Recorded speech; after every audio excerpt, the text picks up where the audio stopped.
देखिए, आज सब कार्यकर्ताओं से कैथल में मुलाकात की और जो प्रचार अभियान चल रहा है डॉक्टर सुशील गुप्ता जी के लिए कुरुक्षेत्र लोकसभा में, उसको कैसे और तेज किया जा सकता है, कैसे और ज्यादा कार्यक्रम करके लोगों के बीच ज्यादा से ज्यादा संख्या में पहुंचा जा सकता है, उसकी एक योजना बनाई, फीडबैक लिया कि किस तरीके से पूरा अभियान चल रहा है। और आने वाले दिनों में आप देखेंगे कि इसी फीडबैक के आधार पे हम अपना प्रचार अभियान और ज्यादा तेज करने जा रहे हैं।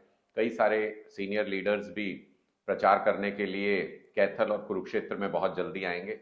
कुरुक्षेत्र लोकसभा में डॉक्टर सुशील गुप्ता जी एक बड़ी जीत की तरफ बढ़ रहे हैं।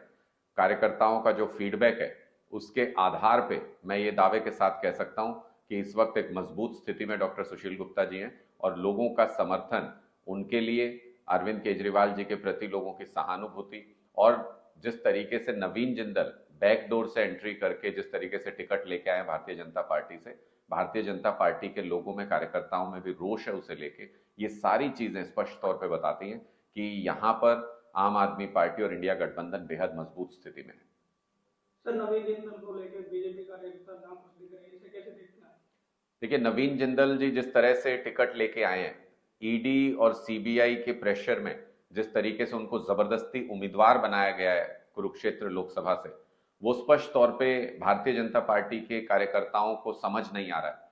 क्योंकि इतने सालों तक भारतीय जनता पार्टी के कार्यकर्ता 2014 में मोदी जी के बताने के बाद नवीन जिंदल को कोयला चोर, कभी बहुत बड़ा लुटेरा कहते आए हैं।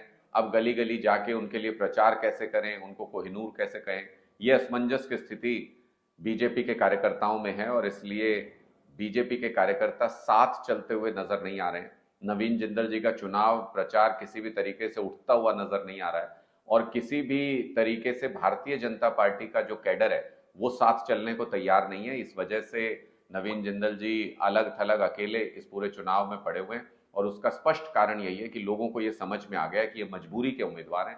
सीबीआई और ईडी के द्वारा लगभग किडनैप करके लाए गए उम्मीदवार हैं। मजबूरी के उम्मीदवार को कोई वोट नहीं देना चाहता, मजबूत उम्मीदवार को वोट देना चाहते हैं।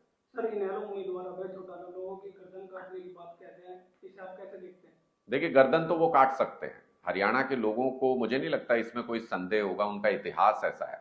आप कंडेला कांड को देख लीजिए, महम कांड को देख लीजिए, उनकी दबंगई की राजनीति को देख लीजिए, उनके काम करने के तरीके को देख लीजिए।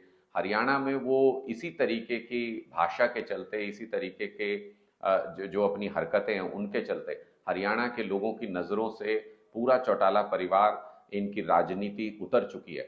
और अब भी अगर इनका यही रवैया है, अगर ये वोट काटने के लिए यहाँ पे आए हैं और अगर अब ये गर्दन काटने की बात करने लगे, तो इसका मतलब ये हताश हैं, ये परेशान हैं, इसका मतलब ये बौखलाए हुए हैं। गर्दन तो काट सकते हो चौटाला साहब आप, लेकिन वोट नहीं काटने देंगे कुरुक्षेत्र लोकसभा में। इस बार 20,000 वोट के नीचे कुरुक्षेत्र से जमानत जब्त करा के भेजेंगे। कुरुक्षेत्र के लोग इस बात को समझ चुके हैं कि भारतीय जनता पार्टी के इशारे पर ये लोग सिर्फ वोट काटने के लिए कुरुक्षेत्र से लोकसभा चुनाव मैदान में।